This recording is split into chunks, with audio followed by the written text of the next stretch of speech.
Hello everyone, I'm Mal, and I'm joined by my friends Vanguard, Mickey, and Sabouts for some more Stellaris Cute Force in version 2.2 with the Megacorp expansion. Hey fellas. Hey. Hello. So at the end of the last episode, the thing I wanted to ask, Mickey specifically, but you guys jump in too if, obviously if you got thoughts, but we're talking about, doing like iteration versus expansions. And did you see the expansion that's coming for Civilization 6? No, I haven't seen it. No. Yeah. Okay. So when you get a chance, take a look, because I really want your opinion on this. It's going to have a lot to do with like weather, and disasters and things happening based on what you do. And it looks interesting. But it's going all the way back to Civilization 4 and taking some elements from Civilization 4 that I don't know. It wasn't my cup of tea. And Civilization 6 is one of those games that I like and would play on the channel, but I don't love it. Like, it's not as good as Civ 5. Is it possible that other people have requested that kind of thing? Well, maybe from 4. They may have, yeah, they may have. It was just not my. What's weird though too is that I like the previous versions of everything. I think right now from Firaxis, the big mainstream games. Like I prefer I prefer XCOM and XCOM Long War to XCOM 2. Even though I will say with the Tactical Legacy Pack and the other expansions, XCOM 2 has come a long way. It's still not as good as Enemy Within. Yeah, in my opinion. The biggest telltale sign is videos being made for it on YouTube. Because obviously it's far more profitable for a channel to make videos of games that are much newer, but if those YouTubers are actually going out on a limb and playing older games, then it clearly says something about the newer games. Right. Yeah. Actually really nothing that goes on my channel is for views. I'd like to say that I was that tactical about it, but I'm not. I just play the things that I enjoy. Yeah. When I started as a YouTuber, I would play, whatever I had access to was part of it, and then if I thought it would get views, of course, that was a big part of it. And then as time went on, I was like, this is stupid. If I'm not having a good time, why would anybody else? Yeah. But I think a lot of new YouTubers fall into that. What's going to get views versus what do I enjoy? But it depends on the person though, because some people, some YouTubers are happy, like some people are happy in a terrible job that earns them lots of money. Some YouTubers will happy be playing games that they don't like if it gets them lots of views. Yeah, it just depends on the person. Right, true enough. Yeah, I'm not one of those. No, I'm not at all. Even worse, because if I edit the videos, it's one thing to play a game that I don't like, but it's another thing to edit a video for a game that I don't like. Oh, God. At least when I'm editing a video for a game that I like, I enjoy what's happening on the screen as slow as it is I'm cutting, but it's terrible if I don't like the game. Oh, man. Well, and I know everybody, I know all four of us. I know there's others that can do it, and I know some guys that can do it, but none of us are good at faking it. Yeah. We're just not. If we don't like something, our communities know that. They sure do. At least mine community, especially mine. They are always giving me flack because I sometimes try to be nice to a company that I don't like, and they always catch it up like that. They say, okay.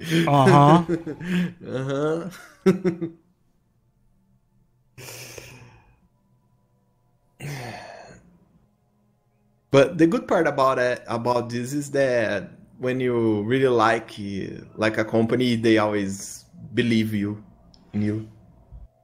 Right. If we really endorse something and we're passionate about it, then I think people know that. Yeah. Well, I know I've seen a couple of YouTubers that say, "Oh, I love this," and it's like, well, then where's the content for it? Are you loving it because you're playing it right there and then, or are you going to carry on playing it? Yeah, that's a whole different problem. That's an integrity issue, is what that is.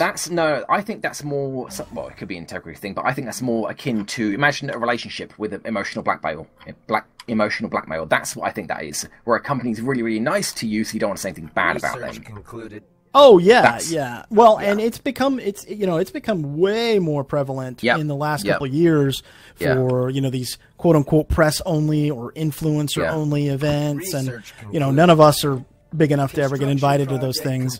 But of course, just human nature. If you got flown to wherever XYZ company and they put you up in a hotel and let you see stuff that's coming out and get your feedback, make you feel important. To say that wouldn't affect you at all is simply a lie, because people are people. I think you just have to be aware of that, and that just try to maintain neutrality on something until you've had an opportunity to assess it yourself. Yes, well said. Survey concluded. Yeah, I was gonna bring that up in the XCOM 2 talk. I think that did certainly affect the general awareness of the game, the general consensus of the game. Many YouTubers were positive about it, but aren't playing it anymore. Yeah, I've been critical about the things that I didn't like about XCOM 2 along the way, and I'm a fan. I like XCOM 2, and I like the things that they've added to it. I just don't think it was as good as the previous game. And I've been upfront about that. And, I remember when XCOM 2 was coming out, I even called 2K marketing, spoke to them several times, spoke to a product manager, spoke to a marketing person, and tried to get access. And, it was, go pound sand was essentially the response. So I wasn't, it didn't matter that, I had tons of XCOM content. It mattered that I didn't have enough subscribers. And that's okay. That's part of business. I get it. But in hindsight, it was actually a good thing, because they didn't give me access, and that's fine. But I was able to be as blunt as I wanted to be. Yeah. So there's the plus side to that. Yeah. If you were, if everything was paid for, you were flown out there, food, accommodation, you were shown around the offices, talk to the devs. If your face was scanned in and put to the game, you've got to be a really, really heartless bugger to be like, oh my god, this game's crap. Right. You really have to. Most of them just aren't. They aren't. Yeah. Construction project concluded. And it's sad that a lot of companies are doing that, but that's the nature of the beast, I guess. Yeah. Construction. That's, I suppose, like you said, Mal, exactly as you said. That in of itself is a benefit of being a smaller channel, where you're not subject to that kind of emotional blackmail. Right. And that's not to say too that since we're talking about this and being completely transparent, all four of us have received, other than I think maybe one small DLC or something, all of us have received Stellaris and Stellaris DLC ahead of time as press, and we haven't paid for any of that. Yeah. And the ones that I didn't receive, I bought myself because I think the game is great. Yep. Same here. I think you guys did the same, right? Yeah, I think I did, yeah. But having said that, not only have we given our feedback along the way, some of us have even given our feedback in person. Like Sabouts flew to PDXCon last year, wasn't it, Sabouts? And you took like a laundry list of issues at the time that we had with the game, like the AI not following you if you were allied into the. This is actually after all of that the stuff. Leviathan story pack dropped, and me and you did a series, Mal, and I actually brought up to one of the developers the issue with when you set ships to go to fleets and they just keep flying into Leviathan controlled territories and dying. Right. Yeah. And he was like, oh, that's a really good point. And that's when they ended up adding the ability to cancel out certain systems so ships wouldn't fly into them. Yeah. Matter of fact, I've got one closed off right here where there's like some like void something or other vortex.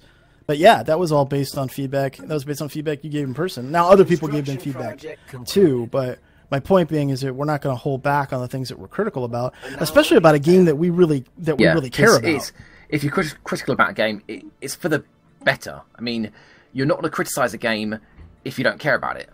For example, Fallout fans that are upset about Fallout, they're not upset about it because they don't care about it. They're upset about it because they do care about it. Right. And I'd like to think that we always offer up suggestions and solutions. We're not coming to the table with nothing. We're coming to the table. They should have done this. Yeah.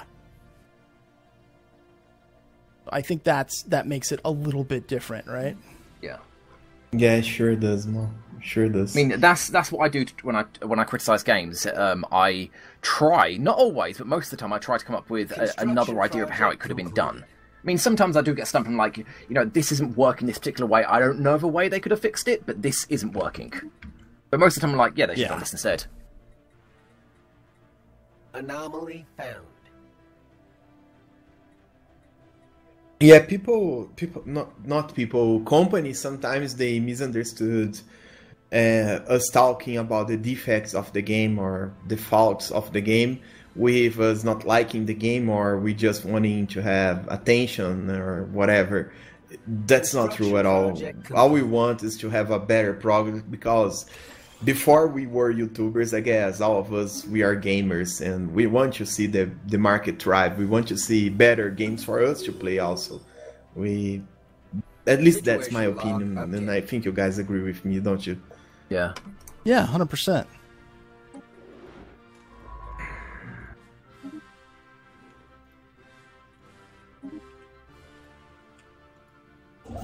And it's nice that we are talking this on a Stellaris video, because Paradox did just that. They improved this game so much, but so much that I actually talked to the guys, I don't know, a few months ago. I was not going to do another Stellaris series so soon.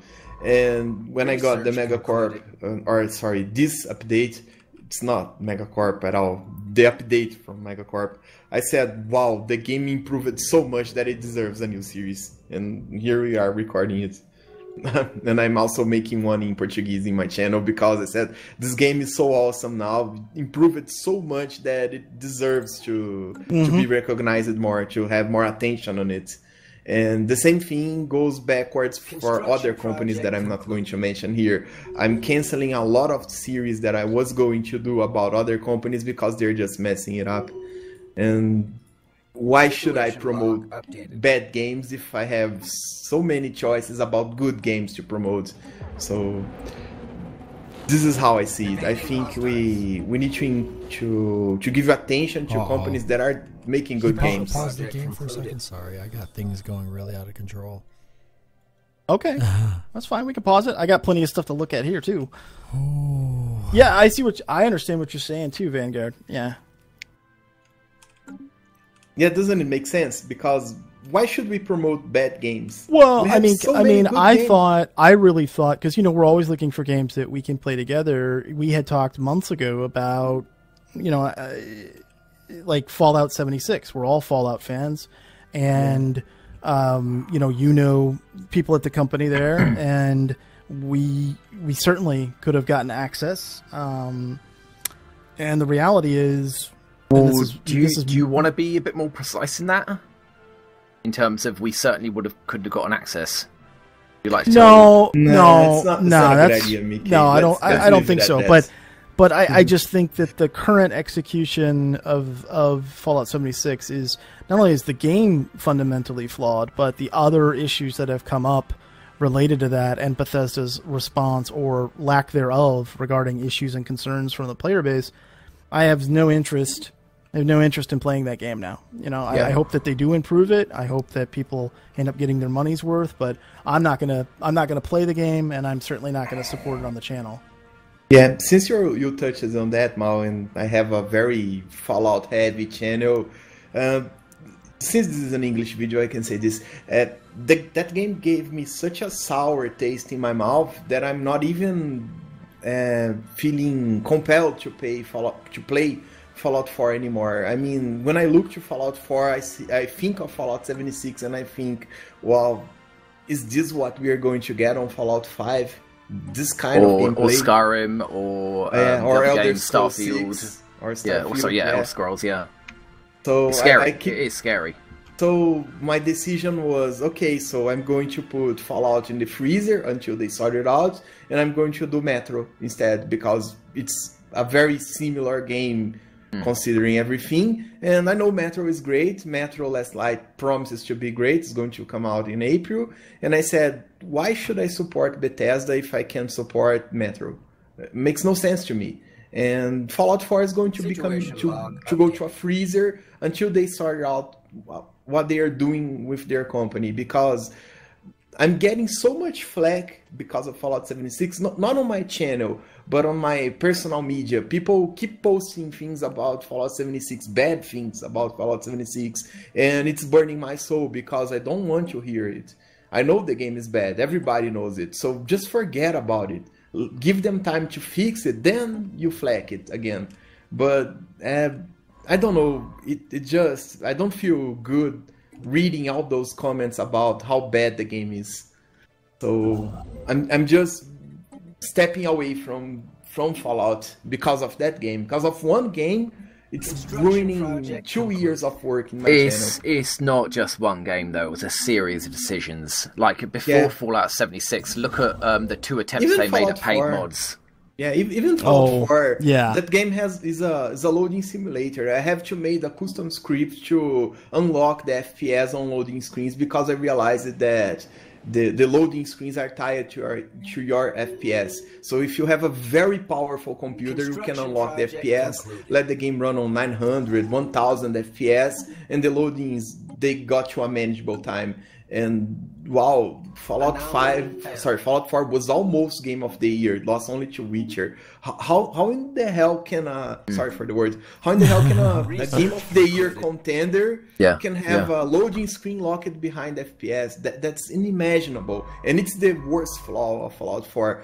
And I said that in 2015. Bethesda, we are going to forgive you this time because we were desperate for a new Fallout. If you do that again, we are going to throw hell in you. I know we're completely off topic considering the game we're playing, but I would argue that Skyrim was the last great game they played, because by Fallout, people were beginning to say, you've got to stop doing this, Bethesda.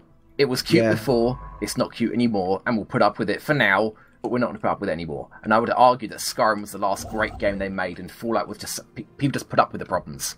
Yeah, I agree with you. I kept up with Fallout because I'm a Fallout fanboy. I have to admit it. Fallout is one of my favorite series. It lost only to Dead Space as my favorite series of all time. So maybe StarCraft too, but it's on the top 3. Let's put it like that. So I'm willing to put up with a lot of things. And actually, my first season on my channel, I canceled because I was not withstanding anymore having to record 15 minutes of episode to have a 30-minute episode. And why was that? Because 20 minutes of those 15 minutes were loading screens that I have to put out. Wow. Yeah. That's how bad loading screens are on Fallout 4. And you know, today, I actually have the Fallout 4 Game of the Year edition, and I'm a huge Fallout fan also, and I've never installed it. And because I was just like, I don't know if this is going to be the experience that, because I've heard mixed things, and Vanguard's given me feedback about it and some of the issues. And then after Fallout 76, now I have zero interest in it. Yeah. So I think when these decisions start costing these companies monetarily, maybe that'll give them pause. That gamers are not stupid. And, I think you're finally starting to see an unwillingness to pre-order. Pre-order sales for a lot of major titles are down. And I think that's great, honestly. I think everybody should try to fight that instinct of hype and buying. Pre-orders are just stupid, in my opinion. Sorry for saying that. I mean, I do get why people do it, though, right? Because you're really excited about a certain property, so sure. But I just think, why not wait? I don't know, maybe 1 week after the game launched. Are you really that desperate that you need to buy the game before it's available? It'll be interesting to see what the next generation of gamers will be like, given that this generation of gamers will have kids, and unlike our parents who weren't really gamers, I mean, a little bit, but kind of more to play with their kids, but our parents weren't primarily gamers. So when our kids will be like, I'm pre-ordering this game, we'll have the smarts to say, yeah, don't. There's no benefit to that. See if it's good. Right. Why do you want to do that? Yeah, we'll have the experience to see these patterns that have happened over how many console generations, series of games that have come out, and to say this, just wait and see what other people say. You don't have the time or money to play everything, and just play what's good. Situation log yeah. updated. Yeah, for example, on my Steam account, I have, I don't know, maybe 150 games. There are over 20 games there that are waiting for me to have time to play. So why should I pre-order something? If I have nothing to play, let me grab one of those 20 games. And even if you don't have that, I doubt there are people in the earth that have played every single good game that they think it's good, that they need to buy something before it's released. So it just doesn't make sense in my mind. I cannot agree with pre-orders. I'm from a time where people were giving demos for the game. I mean, back in the 90s. That's the right way to do Interestingly things. enough, a game Do you that remember I game am... testing was a job? Oh, yeah. Yeah. Interestingly enough that you mentioned demos, because a game that I am interested in, even though the parent company and even the studio that's doing it have disappointed me time and time again in the last couple of years, I'm interested in Anthem. And I've been following it. And I just read yesterday that they're going to have a free playable demo at the beginning of February of 2019. And I thought, wow, they actually want to assuage people's concerns and they're going to put out a demo? Now that's a smart decision on EA's part and BioWare. That's a smart decision. I'm waiting for You know, most Especially companies coming don't from do EA. that anymore. Yeah, Especially coming it from EA. was surprising to You me. know, yeah, it's Yeah. just wow, it's mind blowing. EA going back to that origins, and I have to say it's the right thing to do, especially for them, because they are EA, so they need to have more charisma of the people because they're burning themselves to the ground because of the policies they're making. They putting a demo on our game, wow, it's the sort of thing that's going to change my mind about EA, because that's how everybody should be doing things. For example, Stellaris. Let's talk about Stellaris because it's the game we're playing. How about this, Paradox? You give a demo from Stellaris that has everything unlocked, but the guy can only play, I don't know, maybe 30 minutes, for example. Or a base game without any DLCs that you can play for 30 minutes. Just to see if it's what you like. Or you can play for 50 years in the game time or something like that. It's not hard to do. But I don't understand why companies don't do that. It's because of piracy. I don't know. It just don't make any sense to me. Why does it stop being a practice? And it's just sad. Why? Because they knew they could get something for free. It's like, why release demos when they can call them betas and have people pay for them? I see it where sucks. you're... It sucks. Yeah. I don't agree with it at all. Like, not in the slightest bit. But that's why. That's why they did it. Yeah, and most likely you're right, because the same reason I'd imagine game testers get paid F all because they know that they can get away with releasing betas. Yeah, I think you just hit the point, Mickey. They do this why? Because they can. That's how. Yeah, that's it. Special project. And it's a very sad thing. That's all I can say. I'm curious what our communities think about these recent, major mess ups from these different companies and how it's affecting, what their purchasing thoughts are going to be. Like, what games are they really looking forward to? Yeah, I'm looking forward to Fallout 3. Wasteland 3. I can tell you that much. I'm a little bit suspect about Wasteland because it was the first game on my channel, and the second part of the game really threw me off at that game. Do you remember the Shadow Monster, Mal? Oh yeah, well, there's a reason why my Supreme Jerk difficulty run. There's a reason why I didn't do the second half. I did, I think, 6 runs. 2 of them complete, and I was like, yeah, I'm not, I'm not doing the second part of that. It's like, it was rough. But I loved the game. Yeah, the game has great What are you potential. talking about in that? Oh, Wasteland 2, when you would go to the second half of the game was just not nearly as good as the first part of the game. Yeah. That might Just explain why I gotta stopped playing at that salvage point. Yeah. It wasn't bad. It just wasn't as good. You know what I mean? It was like the first half of that game was like really, really cool. And you go from really, really cool to, this is just okay. Yeah, you know? for me, the correct word is it was not finished. It was rushed. Yeah, I think the That second was half the was, I agree. Impression I got. Yeah. But it looks like they're taking their time on 3. Oh, And- please, they do. I don't care if the game takes 10 years to come out. What I care is that it's a great game when it comes out. We can wait. As I said, we have lots of games to play. If it's a great game, we're going to be playing it for years to come. If it's not, we're going to play it for 1 month and put it on the shelf. Yeah, exactly. That's the thing. And that's what most game devs aim for. They want you to play for a month and then move on, so that you're free to buy the next game. Most game devs do not want you playing their game for 5-10 years. They don't want you to. They'd rather you just move on to their next game. Yeah. The funny thing is that I learned this in engineering. On my first job as a mechanical engineer, I was designing a part, a mechanical part. Let's just put it as simple as I can. And my contractor said to me, hey, just downgrade everything. And I said, why? This piece is perfect. It's going to last years and years on the machine. And he said, and that's going to break us. It's going to make us go out of the market. And I said, and why is that? You're going to have the best piece in the market. And it's for a very good price. And he said, yes, and people are going to buy it from us once.